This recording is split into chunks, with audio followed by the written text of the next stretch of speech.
The sound echoed through the pristine marble corridor of Seoul's Central Medical Center like a gunshot. Chidinma Ease stumbled backward, her shoulder striking the medication cart behind her. Files scattered across the polished floor. Her palm flew to her cheek, feeling the heat bloom beneath her skin. The sting radiated through her jaw, into her teeth, behind her eyes. But her other hand moved somewhere else entirely. To her stomach. To the secret she had been carrying for 8 weeks. Jang Seo-jun stood before her, adjusting his cufflinks with manicured fingers. His lips curled into a smile. Not a smirk.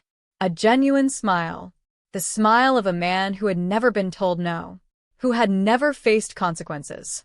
Who viewed the world as divided into 2 categories, people who served him and people who didn't matter.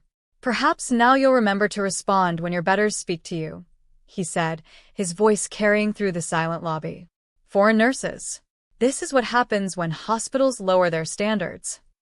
Chidinma's vision blurred. Not from tears. From rage. 23 staff members stood frozen around them. Doctors. Nurses. Administrators. Security guards. Not one moved. Not one spoke.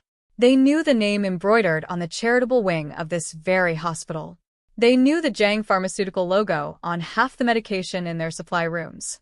They knew that this man's family had donated enough money to build 3 new operating theaters. They knew that he was untouchable. Seo-jun smoothed his designer suit jacket and turned away, already pulling out his phone. Already forgetting her face. Already moving on to the next moment of his golden life. He walked toward the elevator, his Italian leather shoes clicking against the marble. He was still smiling. Chidinma watched him go. Her cheek throbbed. Her hands trembled. But something cold and certain settled in her chest. Something that felt like patience. Like inevitability. Like the quiet before a catastrophic storm. She reached into her pocket and pulled out her phone. She didn't call the police. She didn't call hospital administration. She didn't call a lawyer. She called the only number that mattered. It rang once. Sung-jin, she said, her voice steady despite the tremor in her hands. Someone touched me. 3 seconds of silence. Then a single word, spoken in a tone that promised devastation. Who? Please like, share, and subscribe. Also, comment where you're watching from, so I know how far across the world my story has gone. 20 minutes earlier, the day had been ordinary. Chidinma had started her shift at 6 in the morning, the way she always did. She had checked on her patients in the VIP ward, administered medications, updated charts, and coordinated with the attending physicians. She was good at her job. Better than good. In 3 years at Seoul's Central Medical Center, she had earned the respect of doctors who initially dismissed her as a foreign novelty. She had learned Korean until she dreamed in it. She had mastered the intricate hierarchy of the hospital, the unspoken rules, the delicate dance of saving lives while navigating egos. She had also fallen in love with a man who terrified an entire city. But no one here knew that. To her colleagues, Chidinma Ease was a talented nurse from Nigeria who kept to herself, who wore no wedding ring, who never spoke about her personal life, who deflected questions about boyfriends with a mysterious smile and a change of subject. They didn't know about the penthouse apartment in Gangnam where she woke up every morning. They didn't know about the man whose arms she slept in, whose cold exterior melted the moment they were alone, whose empire stretched through every shadow of Seoul. They didn't know that she was married to Kwon Moo-hyuk, the silent dragon. And they certainly didn't know that she was carrying his child. That morning, she had stood in front of the bathroom mirror, staring at the test strip in her hand. 2 lines. Unmistakable. She had pressed her palm against her flat stomach and felt something she hadn't expected. Joy. Terror. Wonder. She hadn't told Moo-hyuk yet. She wanted to find the perfect moment. Perhaps tonight, over dinner. Perhaps this weekend, when they had promised to spend 2 full days together without interruption. She had imagined his face. The way his dark eyes would widen. The way his hand would reach for her stomach. The way this man, who commanded fear with a glance, would become gentle and awed in the face of fatherhood. She had smiled at herself in the mirror. She had no idea what the day would bring. Jang Seo-jun had arrived at the hospital at 10:15 in the morning. His mother, The elderly matriarch of the Jang family had been admitted 2 days prior for cardiac monitoring. It was routine, precautionary. The best doctors in the country were attending to her. But Seo-jun was not a man who accepted anything less than perfection, and he had decided that the response time to his mother's call button the previous evening had been unacceptable. 37 seconds, the records showed. To Seo-jun, 37 seconds was an eternity. An insult. Evidence that this hospital did not understand who they were dealing with. He had marched through the VIP ward, berating staff members along the way. A junior doctor had been reduced to tears. An administrator had apologized so profusely that she nearly hyperventilated. A security guard had been threatened with termination. And then Seo-jun had seen Chidinma. She had been walking through the lobby, carrying files to the records department. She hadn't noticed him. She had been focused on her task, her mind perhaps wandering to the secret growing inside her, to the husband she would see that evening, to the life she had built so carefully in this foreign country. "You there," Seo-jun had called out. "Nurse." Chidinma had turned, professional and composed. "Yes, sir? How may I help you? Your hospital service is a disgrace. My mother has been waiting for attention, and not a single staff member seems capable of basic competence." Chidinma had maintained her calm demeanor, even as she registered the aggression in his tone. "I apologize for any inconvenience, sir. If you could tell me which department is handling your mother's care, I would be happy to connect you with the appropriate personnel." "I don't want to be connected. I want results. I want whoever is responsible for the VIP ward to be fired by the end of today." "Sir, I am not in a position to make staffing decisions, but I can certainly escalate your concerns too. Do you know who I am?" The question hung in the air like a threat. Chidinma recognized him then. The face from magazine covers. The heir to Jang Pharmaceuticals. The man whose family name was stamped on buildings throughout the city. "I believe I do, sir," she said carefully. "And I understand your frustration. Please allow me to find someone who can address your concerns directly." "Your accent," he said, his eyes narrowing. "You're not Korean." "I am Nigerian, sir. But I've been working at this hospital for 3 years, and I assure you, 3 years, and you still don't understand how to properly address someone of my status?" His voice rose, drawing attention from everyone in the lobby. This is the problem with hiring foreigners. No understanding of respect. No appreciation for hierarchy. You stand there speaking to me as if we're equals. Chidinma felt her composure strain, but she held it. She had faced prejudice before. She had learned to let it slide off her like water. She had built a life in this country despite every obstacle, and she would not let one arrogant man undo her professionalism. "I apologize if I've given offense," she said quietly. "That was not my intention." "Your intention is irrelevant. Your execution is what matters. And your execution is pathetic." He stepped closer. "Perhaps you need a lesson in consequences." His hand moved before she could react. The slap connected with her left cheek, snapping her head to the side. The force of it sent her stumbling into the medication cart. Files flew. Business is business. A glass you should know vial that by shattered now. on the floor. The sound of the impact echoed through the marble lobby, freezing every person in place. For a moment, there was absolute silence.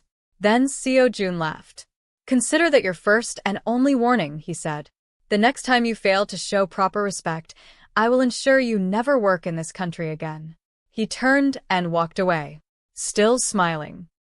Baek Sung-jin was eating lunch when his phone rang. He glanced at the screen. The name displayed was innocuous. I understand the risks, Dr. but we Kim, need to proceed immediately. But he knew exactly who it was. No, delay is not an option. Only 3 people in the world Make it happen had today. this number. I One was expect in a a full meeting report across by the town. time I am back. One was dead. And one was his boss's wife. Sung-jin. Chidinma's voice came through, steady but wrong. Too controlled. The kind of control that masked something breaking. "Someone touched me." Sung-jin set down his chopsticks. His jaw tightened. In 15 years of serving Kwon Moo-hyuk, he had learned to read the weight of words. These words carried the weight of mountains. "Who?" he asked. "A man at the hospital. He slapped me. In the lobby. In front of everyone." Sung-jin closed his eyes. He thought about the man he served. The man who had built an empire on patience and precision. The man who rarely raised his voice because he never needed to. The man who had fallen in love with a Nigerian nurse 3 years ago and married her in secret 6 months later. The man who would burn this city to the ground if someone touched his wife. Where are you now? Sungjin asked. Still at the hospital. They took me to a private room to check on me. My cheek is swelling. Is there anything else I should know? A pause. Too long. Waited with something unspoken. I'm pregnant, Sungjin. 8 weeks. I haven't told him yet. Sungjin's hand tightened around the phone until he heard the plastic creak. Stay where you are, he said. I'm sending someone to you now. Don't speak to anyone about this. Don't file any reports. Don't engage with hospital administration. Do you understand? I understand.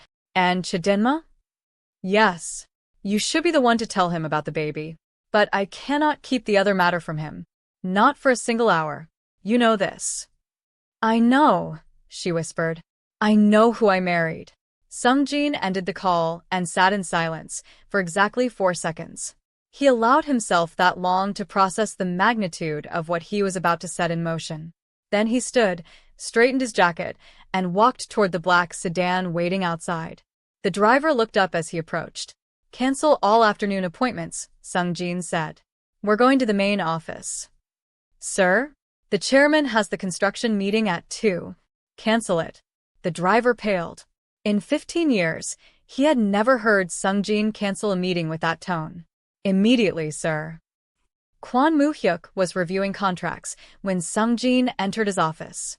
The room was vast, minimalist, dominated by floor-to-ceiling windows overlooking Seoul's glittering skyline. Moo-hyuk sat behind a desk of polished black wood, his attention focused on the documents before him. He wore a charcoal suit, perfectly tailored, with his sleeves rolled to his elbows. The tattoos on his forearms were visible, Korean calligraphy in elegant brushstrokes. Protection on the right, vengeance on the left. He did not look up as Sungjin entered. He didn't need to. He had heard the footsteps, had registered the rhythm, had noted the slight acceleration that indicated urgency. You canceled the construction meeting, Moo-hyuk said. His voice was low, measured, devoid of inflection. That was scheduled with Commissioner Park. He will take offense. Commissioner Park will understand, Sungjin replied. Once he learns why. Now Moo-hyuk looked up. His eyes were black. Not dark brown. Not deep amber. Black, like polished obsidian, like the depths of a lake that had drowned men. A faded scar traced his left jaw, a souvenir from his 20th year, from the night he had taken control of his father's organization through blood and fire. He studied Sungjin's face, read the tension in his shoulders, noted the stillness that came from containing explosive information. Speak, Moo-hyuk said. There was an incident at Seoul Central Medical Center, approximately 40 minutes ago. An incident. Yes. Involving. Sungjin met his eyes. Your wife. The room temperature dropped. It was not a physical phenomenon. The air conditioning hadn't changed. The windows hadn't opened. But every person who had ever been in Kwon Moo-hyuk's presence when he received bad news would describe the same sensation. Cold. Suffocating. Like standing in the presence of something that should not exist in the natural world. Explain, Moo-hyuk said. The word was quiet, soft even.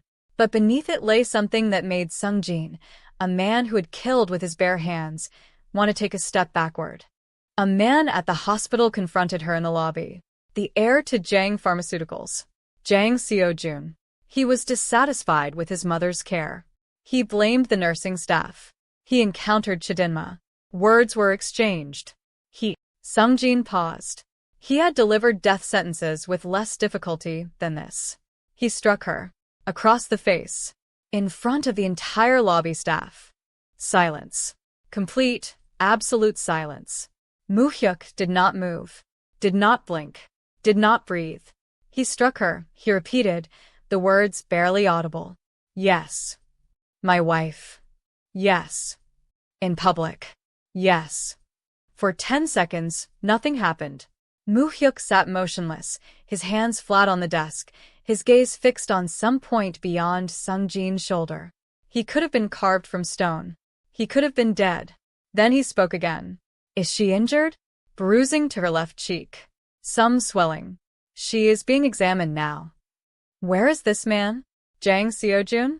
He left the hospital shortly after the incident. He is likely at his corporate headquarters in Yeongdeungpo. His schedule indicates. I didn't ask for his schedule. Sung-jin stopped. I asked where he is. I will have his exact location within 15 minutes.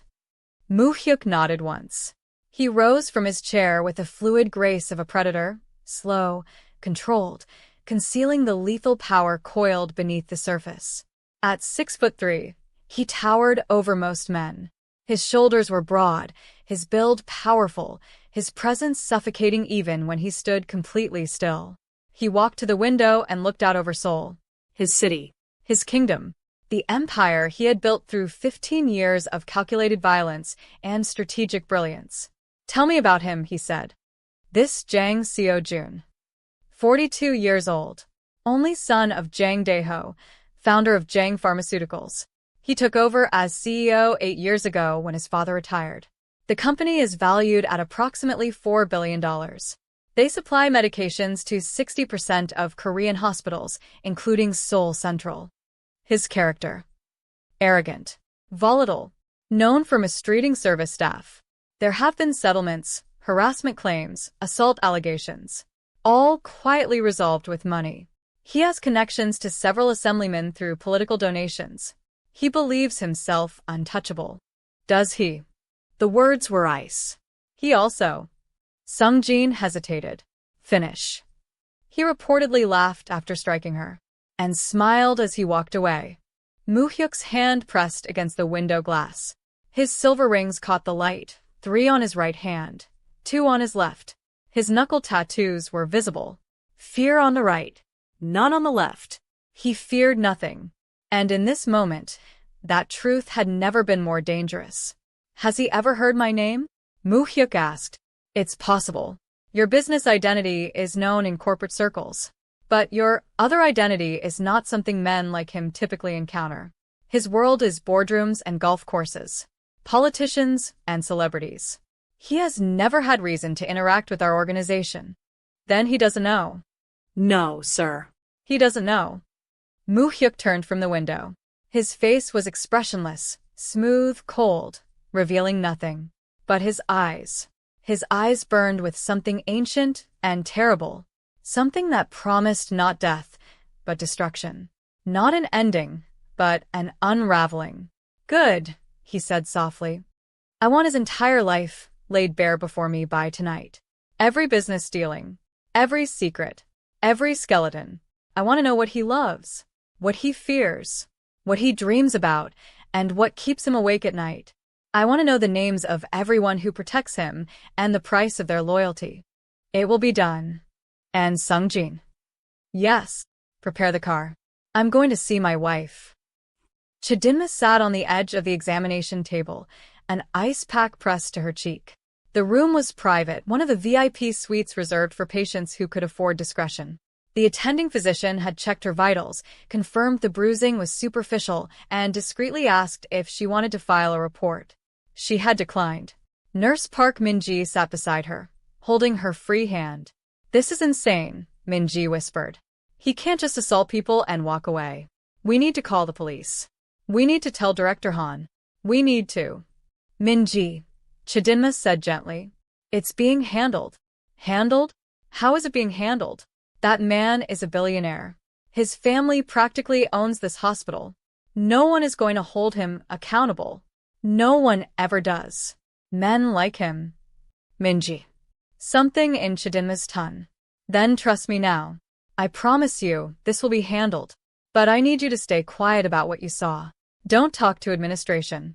Don't file any reports. Don't mention this to anyone. E made her friend stop. Do you trust me?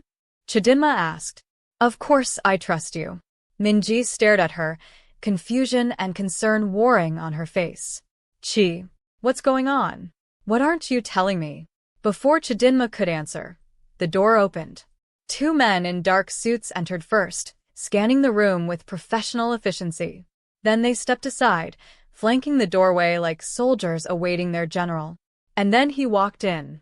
Kwon Moo-hyuk filled the doorway like a storm filling the sky. Minji gasped. She had never seen a man who looked like this, tall, broad, radiating an authority that made her want to shrink into her chair.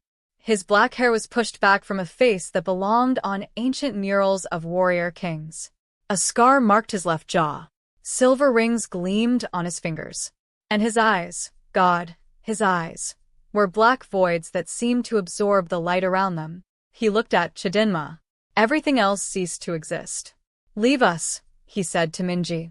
His voice was low, soft, utterly commanding. Minji didn't argue. She didn't ask questions. She simply stood and walked out of the room, pulled by an instinct as old as humanity itself, the instinct to flee from apex predators. The door closed behind her. Moo-hyuk crossed the room in 3 strides. He crouched before Chidinma, his massive frame folding with surprising grace. His hands that had ended lives, reached up and cradled her face with the gentleness of someone holding something infinitely precious. "Show me," he said. Chidinma lowered the ice pack. The bruise had darkened, purple and red spreading across her left cheek, swelling, distorting the elegant lines of her face. It wasn't the worst injury she had ever seen in a hospital, but seeing it on her own skin, reflected in the obsidian depths of her husband's eyes, made her throat tighten. Moo-hyuk said nothing. His thumb traced the edge of the bruise with unbearable tenderness. His jaw tightened until the scar on his skin turned white. His breathing remained even, controlled, but Chidinma could feel the tremor in his hands. The rage he was containing, the violence he was holding back through sheer force of will. "I'm all right," she whispered. "It looks worse than it is." "He hit you?" "Yes." "In front of everyone?" "Yes." And he walked away smiling.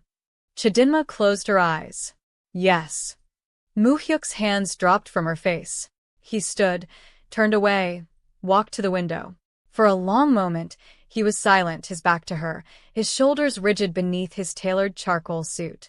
"I have spent 15 years building an empire," he said quietly. "I have eliminated rivals, negotiated with governments, controlled territories that men twice my age couldn't hold. I have done things that would condemn my soul 1,000 times over. And through all of it, I believed I was in control. I believed I was cold, untouchable, beyond the reach of emotion." He turned to face her. "Then I met you." Chidinma's breath caught. "You walked into my life, and everything I believed about myself became a lie. You made me feel things I had trained myself to kill. Hope, tenderness, fear, love." His voice broke slightly on the last word. "I married you in secret because I was terrified that my world would consume you, that my enemies would find you, that loving me would destroy you." He crossed back to her, knelt before her again. "And now a man I have never met, a man who has never crossed my path, never entered my world, never had reason to fear my name, has struck my wife, has bruised your face, has touched what belongs to me." His hands found hers, enveloping them completely.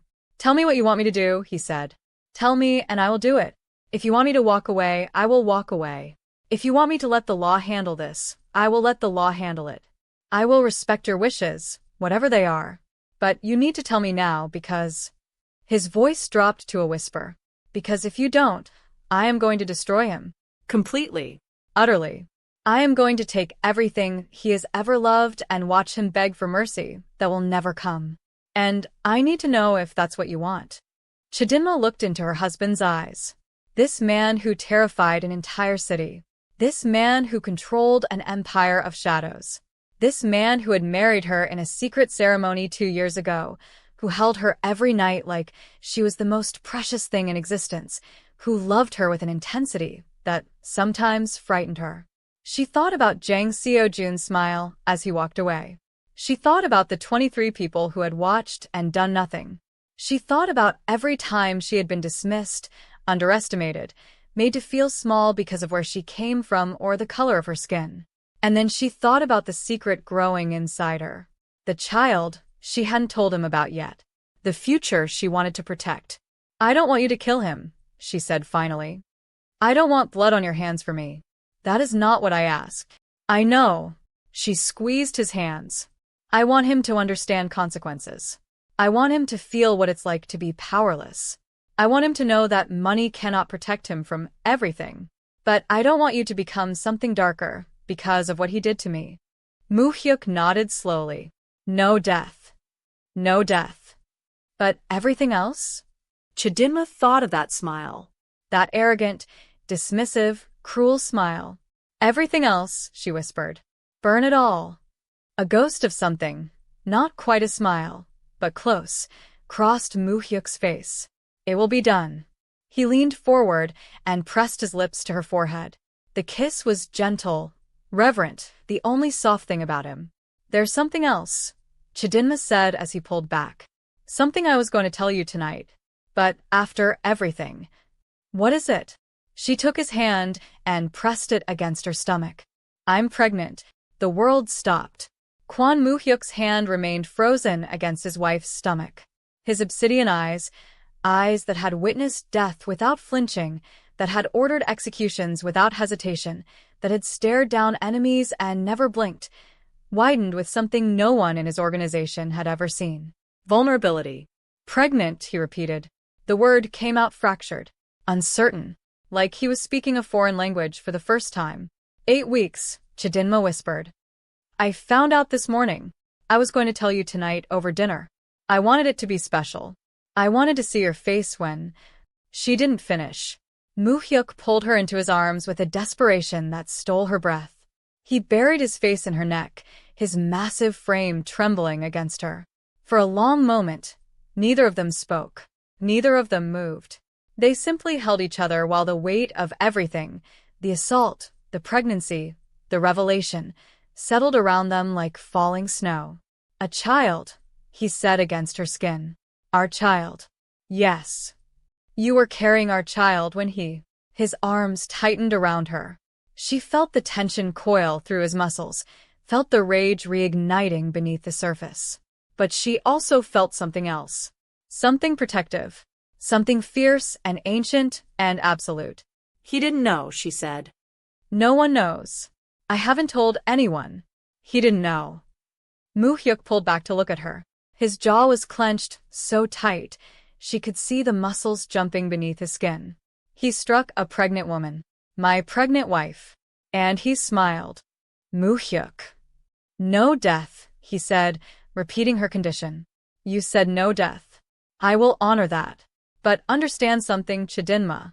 Understand this clearly. He cupped her face in his hands, his thumbs tracing her cheekbones, careful to avoid the bruise. What I am about to do to that man will make him wish I had killed him. He will lose everything, his money, his status, his reputation, his connections. He will be stripped bare before the entire country. And when there is nothing left, when he is broken and begging and alone, he will know that this happened because he touched you. Because he touched what was mine. His voice dropped to a whisper. And he'll spend the rest of his miserable life knowing that I let him live only because my wife asked me to. Chidinma should have been frightened.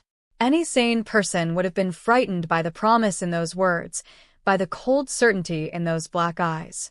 But she had loved this man for 3 years. She had married him knowing exactly who he was. She had accepted the darkness in him because she had also seen the light, the tenderness he showed only to her, the humanity he guarded like a precious secret.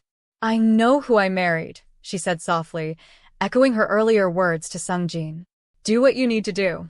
Just come home to me when it's over. He kissed her then.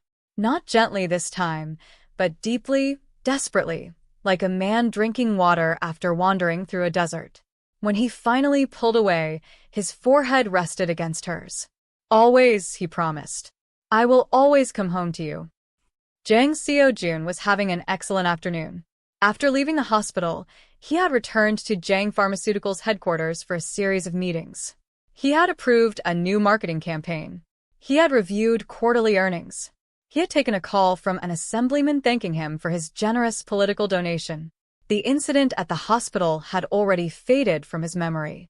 He barely remembered the nurse's face. Foreign. African, he thought.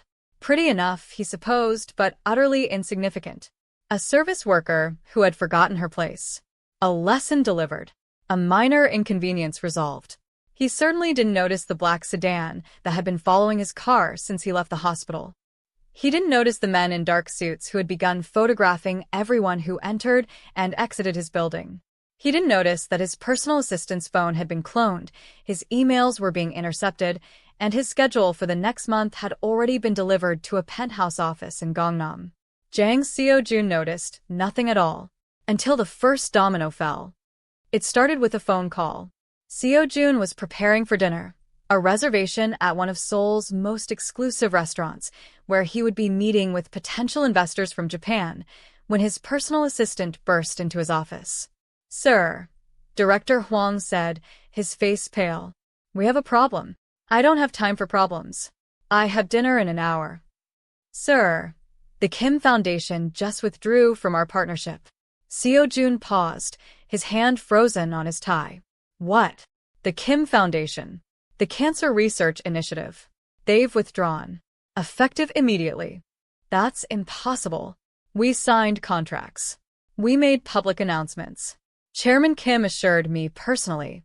He called 20 minutes ago. He said." Director Hwang swallowed. "He said the foundation no longer wishes to be associated with Jang Pharmaceuticals.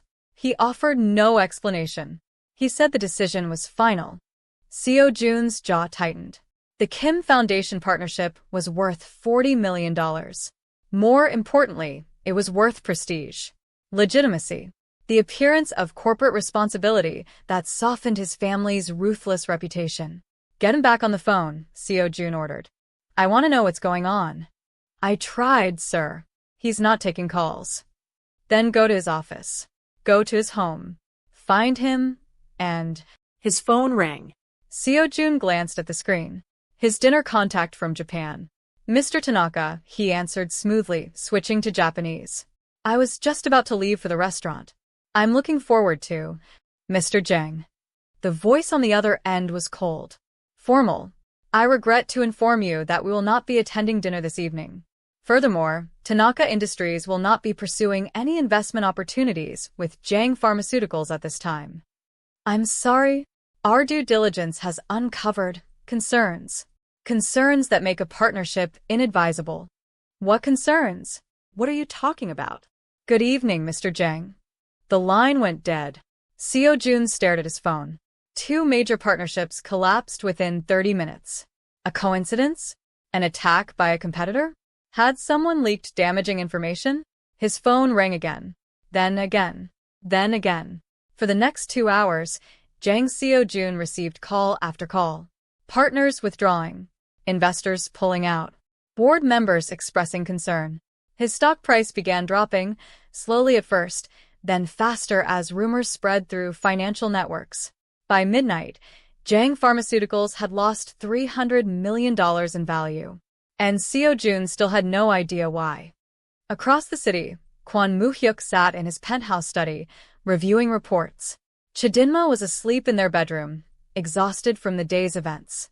A private physician had examined her, confirmed the pregnancy, and assured them both that despite the stress, mother and baby were healthy. Moo-hyuk had held her until she fell asleep, his hand resting protectively over her stomach, before slipping away to begin his work. Now he sat in darkness, illuminated only by the glow of his laptop screen. The Kim Foundation was simple, Sung-jin reported, standing at attention across the room. Chairman Kim has been laundering money through his charitable donations for years. A gentle reminder that we possess evidence of this was sufficient motivation. And the Japanese investors?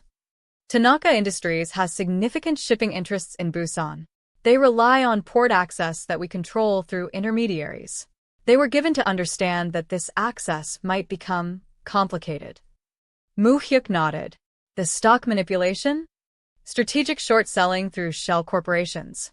Untraceable. The market believes Jang Pharmaceuticals is facing internal problems. Rumors of fraud, regulatory violations, executive misconduct. Nothing concrete yet, just enough to create panic. How much has he lost? $300 million tonight. By the end of the week, our projections suggest his company's value will have decreased by 40%. Moo-hyuk leaned back in his chair. His face remained expressionless, but there was satisfaction in the stillness. The cold satisfaction of a predator watching its prey weaken. "This is just the beginning," he said. "I want his political connections severed. Every assemblyman who has taken his money, every official he's bribed, every judge he's purchased, I want them all to understand that protecting Jang Seo-jun is no longer in their interest. That will take time. We have time." "He doesn't." Sung Jin hesitated. "Sir, may I speak freely?" "You may." This level of attention, it may draw notice. There are those who will wonder why the silent dragon has suddenly taken interest in a pharmaceutical CEO. If they discover the reason, if they learn about your wife, then we will deal with that when it happens. Moo-hyuk's voice hardened. "My marriage was kept secret to protect Chidinma from my enemies. But she was not attacked by an enemy. She was attacked by an arrogant fool who believed his money made him untouchable. That fool is about to learn how wrong he was. And if he discovers who is behind his destruction, if he retaliates..." Moo-hyuk stood, walking to the window to look out over the glittering city below. Let him try. 3 days passed. For Chidinma, those days were spent in the quiet comfort of the penthouse, recovering from the assault while her husband orchestrated a symphony of destruction she could only glimpse. Moo-hyuk had insisted she take time off work, and for once, she hadn't argued. Her body was exhausted. Her emotions were turbulent. And beneath it all, the knowledge of the life growing inside her colored everything with fragile wonder. She spent mornings reading in the sunlit living room. She spent afternoons cooking Nigerian dishes, jollof rice, egusi soup, fried plantains, filling the penthouse with the aromas of her childhood. She spoke to her mother in Lagos, carefully omitting any mention of the assault or its aftermath. She touched her stomach constantly, marveling at the flatness that would soon begin to change. And she watched her husband. Moo-hyuk was different now. The cold control that defined him in public had cracked, revealing something rawer beneath. He called her constantly when he was away from the penthouse. He touched her whenever they were together, holding her hand, stroking her hair, resting his palm against her stomach as if reassuring himself that she and the baby were still there. At night, he held her like she might disappear. "What's happening out there?" she asked him on the third evening as they sat together on the balcony overlooking Seoul's skyline. "Justice," he answered simply. "Tell me." He was silent for a moment, his arm wrapped around her shoulders, her head resting against his chest.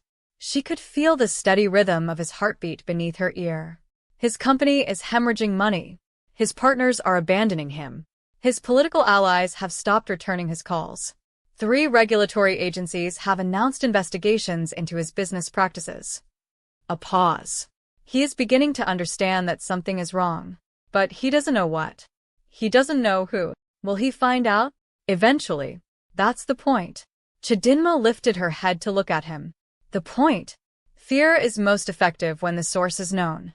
Right now, he's experiencing confusion. Panic. He doesn't understand why his world is collapsing. But soon, he will learn who is responsible. And that knowledge will be worse than anything I've done to him so far.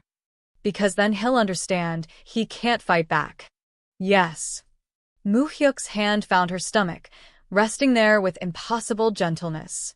Because then he'll understand that he touched something he should never have touched. And there is no power on earth that can protect him from the consequences. On the 4th day, the news broke. Every major network carried the story. Every newspaper featured it on the front page. Every social media platform exploded with the footage. Security camera video from Seoul's Central Medical Center. Jang Seo-jun slapping a pregnant nurse in the lobby. Walking away smiling. The footage was crystal clear. The audio was damning. His words, "Foreign nurses, lower their standards, you're betters," played on an endless loop across the nation. Within hours, the video had been viewed 50 million times. Within a day, it had gone global. Public outrage was immediate and overwhelming. Protests erupted outside Jang Pharmaceuticals' headquarters. Hospitals across the country announced they were reviewing their contracts with the company. Medical associations issued statements condemning his actions. Politicians who had once praised his charitable donations now rushed to distance themselves. And most damaging of all, the identity of the nurse became public. Chidinma Is. A respected senior nurse with 3 years of dedicated service. A woman known for her compassion, her competence, her kindness to patients. A woman who had done nothing wrong except exist in Jang Seo-jun's path on the wrong day. The nation fell in love with her. Support flooded in from everywhere. Flowers arrived at the hospital. Strangers offered legal assistance.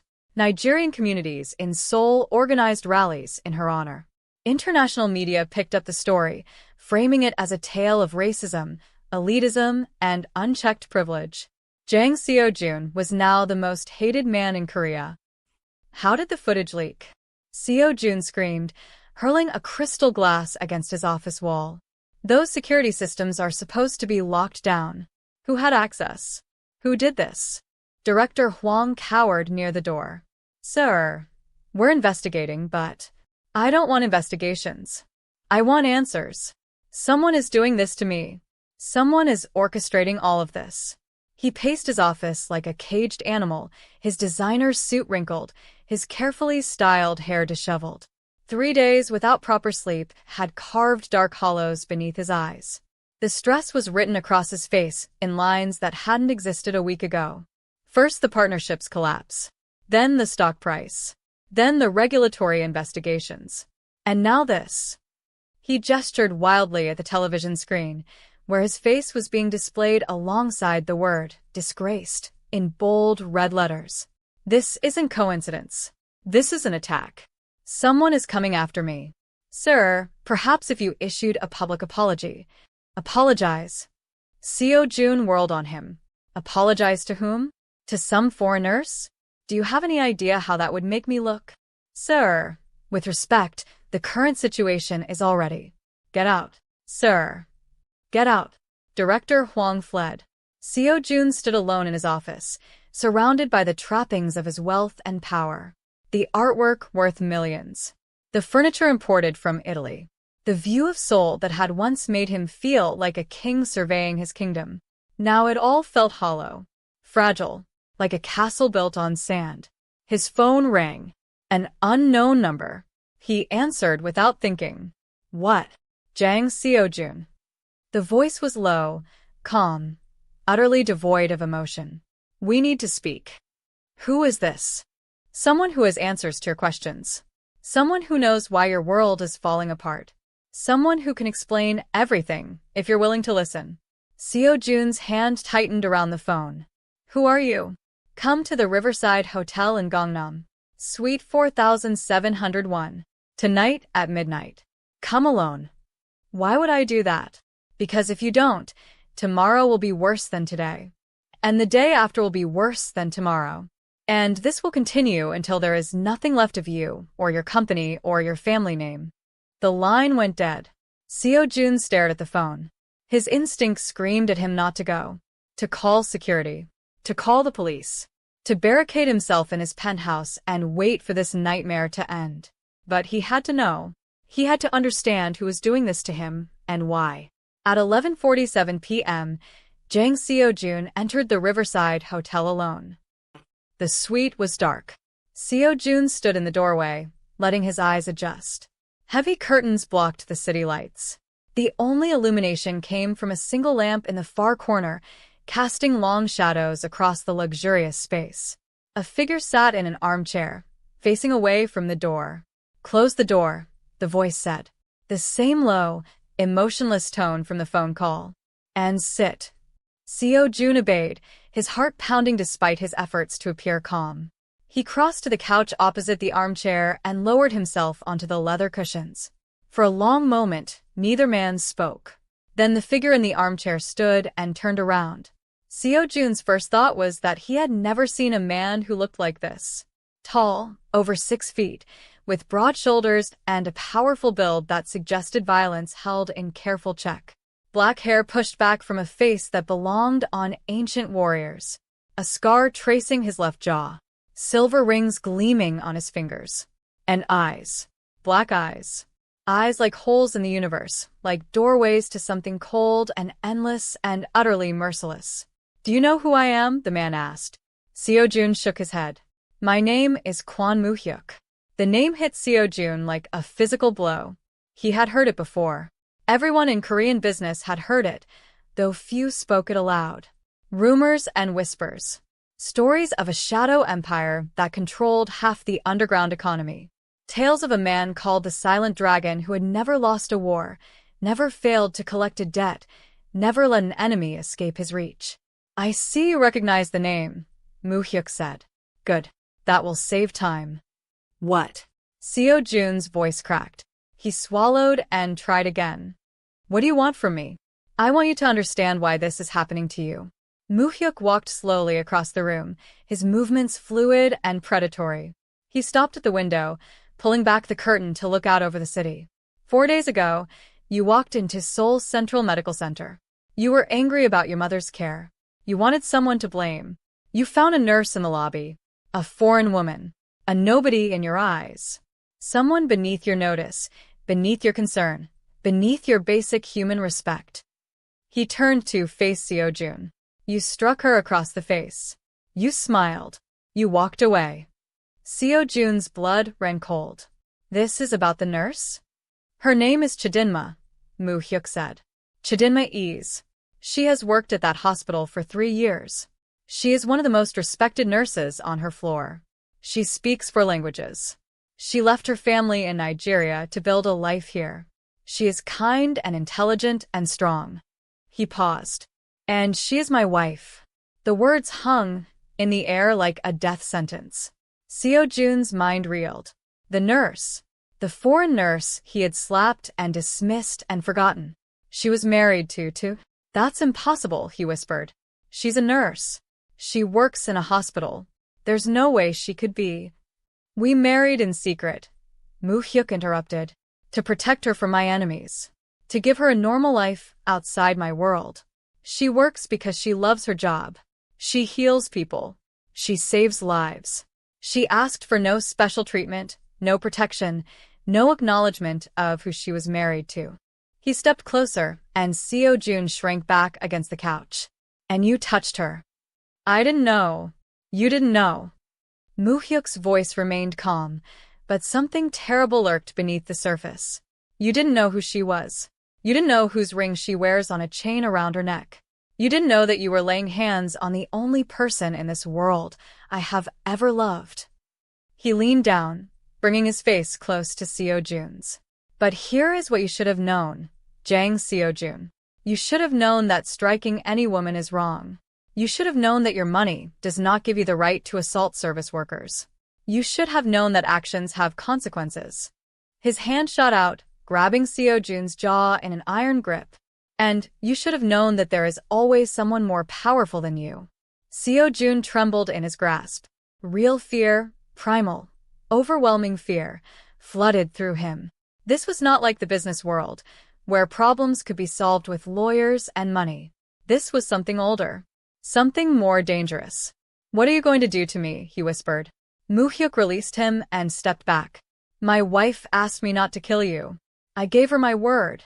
So you will live. He straightened his cuffs, adjusting his silver rings. But everything else belongs to me. Everything else? Your company will be destroyed. Your fortune will evaporate. Your reputation is already in ruins. Your political connections have already abandoned you. Every person who ever protected you, every system you trusted to keep you safe, all of it is gone. Moo-hyuk walked toward the door. But that's not the worst part. He paused with his hand on the handle. The worst part is that you will live to see all of it. You will watch your empire crumble. You will feel your power drain away.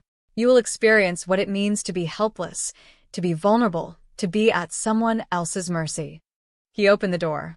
And every day, for the rest of your miserable life, you will remember that this happened because you smiled after you hit my wife. The door closed behind him. Jang Seo-jun sat alone in the darkness, shaking uncontrollably. And for the first time in his pampered, privileged existence, he understood what it meant to be truly afraid. The destruction continued. Over the next 2 weeks, Jang Pharmaceutical stock dropped by 65%. Regulatory investigations uncovered years of fraud, price fixing, and bribery. Board members resigned. Executives fled to other companies. Hospitals canceled contracts, unwilling to associate with the disgraced brand. Criminal charges were filed. Not for the assault, though civil suits were pending, but for financial crimes that emerged during the chaos. Embezzlement, tax evasion, corruption. The evidence seemed to materialize from nowhere, delivered anonymously to prosecutors and journalists alike. Jang Seo-jun's political allies disavowed him publicly. Assemblymen who had once attended his parties now called for his prosecution. The Prime Minister himself issued a statement condemning violence against healthcare workers. Within a month, Jang Seo-jun was arrested. The images dominated every news cycle.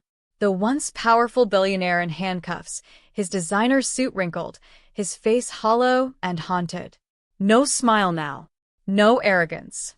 Just the broken shell of a man who had learned too late that some lines should never be crossed. His trial would take years. His assets were frozen. His company was acquired by competitors at a fraction of its former value. His family name, once synonymous with wealth and influence, became a cautionary tale. And through it all, one question haunted him. Who was she? The woman he had dismissed as nobody. The woman whose husband had ended him with a single phone call. The woman he would spend the rest of his life regretting he ever touched. 6 months later, Chidinma stood on the balcony of the penthouse, watching the sun set over Seoul. Her pregnancy was visible now, a gentle curve beneath her flowing dress, a life growing stronger every day. She rested her hand on her stomach and smiled as she felt movement. A kick. A reminder that everything had changed. Arms wrapped around her from behind. Moo-hyuk pulled her against his chest, his chin resting on her shoulder, his hands joining hers over the swell of their child. "How are you feeling?" he murmured against her ear. "Tired. Happy. Grateful. Grateful." She turned in his arms to face him. This man who had terrified her enemies. This man who had dismantled an empire for her. This man who held her every night like she was the most precious thing in existence. "Grateful for you," she said. "For this life. For everything." Moo-hyuk's expression softened, that rare, gentle look he showed only to her. He cupped her face in his hands, his thumbs tracing her cheekbones. The bruise had healed months ago, leaving no trace. "I would burn the world for you," he said quietly. "You know this." "I know," she smiled. "But I'd rather you stay here with me instead." He kissed her forehead, then her nose, then her lips, soft and tender and full of promise. "I have something to tell you," he said when they finally parted. "What is it?" "I've made a decision. About us. About our future." Chidinma waited, her heart quickening. "I'm done hiding," Moo-hyuk said. "No more secret marriage. No more pretending you're not the most important person in my life. I want the world to know who you are. I want to introduce you to my organization, my allies, my family's legacy. I want our child to grow up knowing both parents, both cultures, both worlds." His hands tightened on hers. "I want to marry you again. Publicly. In front of everyone who matters. A Korean ceremony and a Nigerian ceremony. Your family and mine. Everything we should have had from the beginning." Tears gathered in Chidinma's eyes. "Moo-hyuk. I spent years believing that showing love was weakness. That attachment was vulnerability. That protecting you meant keeping you hidden." His voice roughened. "But I was wrong. You are not my weakness, Chidinma. You are my strength. And I want every person in this city, every person in this world, to know that you belong to me. And I belong to you." "Yes," she whispered, tears spilling down her cheeks. "Yes, yes, yes." He pulled her into his arms, holding her tight, their child cradled between them. The wedding was held on a crisp autumn day, 3 months before their child was due. It began with a traditional Korean ceremony, the couple in hanbok, surrounded by Moo-hyuk's closest associates and the leaders of his organization. Men who had killed and died for the Kwon family bowed their heads as the silent dragon married his bride before their eyes. They saw something they had never expected to see. Their feared leader smiling, his black eyes soft with love, his intimidating presence transformed by the woman beside him. That evening, the celebration shifted. Nigerian drums filled the air. Chidinma changed into a stunning Igbo bridal outfit, coral beads draped around her neck, intricate fabric wrapped in traditional style, her natural hair adorned with gold. Her mother had flown in from Lagos, along with 3 aunts, 2 uncles, and a dozen cousins who filled the venue with laughter and song. Muhyuk, to everyone's surprise, wore traditional Nigerian attire as well. He had commissioned it specially, an elegant agbada in deep charcoal gray, embroidered with subtle patterns that complemented his bride's outfit. He looked uncomfortable, out of place, completely unlike the cold, controlled mafia boss who terrorized Seoul's underworld. He had never looked happier. "You look handsome," Chidinma whispered as they danced together, her family's traditional music swirling around them. "I look ridiculous." "You look like a man who loves his wife." "That I do." He pulled her closer, careful of her pregnant belly. "That I always will." Around them, 2 worlds merged. Korean associates mingled with Nigerian relatives. Traditional Korean dishes sat alongside jollof rice and pounded yam. Languages mixed and blended, Korean, English, Igbo, gestures and laughter bridging every gap. It was chaotic and beautiful and utterly improbable. It was perfect. 2 months later, their son was born. They named him Chukwemeka Deho Kwan. Chukwemeka, God has done great things in Igbo. Deho, after Muhyuk's father, in Korean tradition, the child was a miracle of blending.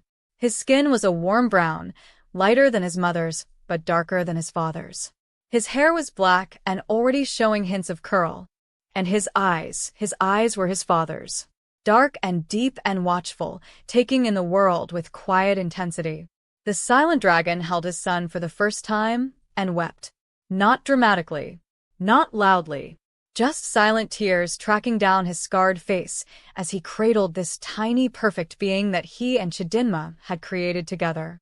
"Hello, little one," he whispered in Korean. Then, carefully, in Igbo he had been practicing for months. "New and WAM. Welcome, my child." Chidinma watched from the hospital bed, exhausted but radiant, her heart so full she thought it might burst. This man, this terrifying, powerful, dangerous man who had destroyed an empire because someone touched her. This man who learned her language for their son. This man who loved with an intensity that still took her breath away. She had never imagined this life. Never dreamed that she would find herself here, in Seoul, married to a mafia boss, mother to a child who would bridge 2 worlds. She had come to Korea with nothing but her nursing degree and her determination. She had built a life through hard work and perseverance. And somewhere along the way, she had found home. Not in a country, not in a city, in him. 1 year later, Chidinma returned to work. She walked into Seoul's Central Medical Center with her head held high, her wedding ring now visible on her finger, her confidence radiating from every step. The staff who had witnessed her humiliation now watched her with different eyes.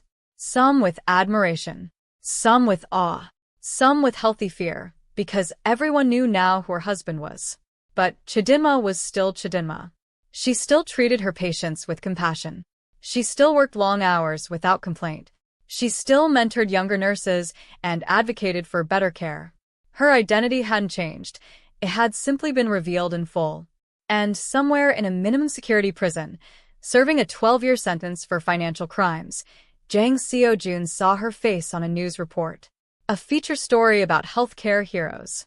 About a nurse who had become a symbol of resilience and dignity. About the woman he had slapped and dismissed and forgotten. He stared at the screen, at her radiant smile, at the brief glimpse of her husband standing beside her with their son in his arms. And he understood, with perfect clarity, the magnitude of his mistake. He had slapped a pregnant nurse and walked away smiling. He had been so certain of his power, his invincibility, his place above consequences. He had been so terribly, catastrophically wrong. That night, Chidinma and Muhyuk sat together in their penthouse, their son sleeping peacefully in the nursery, the lights of Seoul glittering beneath them. "Do you ever regret it?" she asked, her head resting on his shoulder. "The chaos, the publicity, the way our lives became intertwined with scandal and revenge." Moo-hyuk was silent for a moment, considering the question. "I regret that you were hurt," he said finally. "I regret that someone touched you, that someone marked your face, that someone made you feel small. I will regret that until the day I die." He turned to face her, cupping her face in his hands the way he always did, like she was precious, irreplaceable, the center of his universe. "But I do not regret what came after. I do not regret showing the world who you are to me. I do not regret claiming you publicly, marrying you openly, building a life with you in the light instead of the shadows." He kissed her forehead. "I do not regret our son, or our future, or any of the chaos that brought us here." Chidinma smiled, tears glistening in her eyes. "I love you. And I love you." His voice dropped to a whisper. "More than power, more than empire, more than anything I have ever possessed or controlled or conquered. You are my heart, Chidinma. You and our son. Everything else is just shadow." She kissed him then, soft and sweet and full of promise. Outside, Seoul continued its eternal dance, lights and movement, and millions of lives intersecting in ways they would never understand. Power shifted. Empires rose and fell. Men schemed and fought and died in pursuit of things that would never truly matter. But in one penthouse high above it all, two people had found something rare. Something worth protecting. Something worth destroying worlds for. Love. Real, impossible, transformative love. And they would hold on to it forever.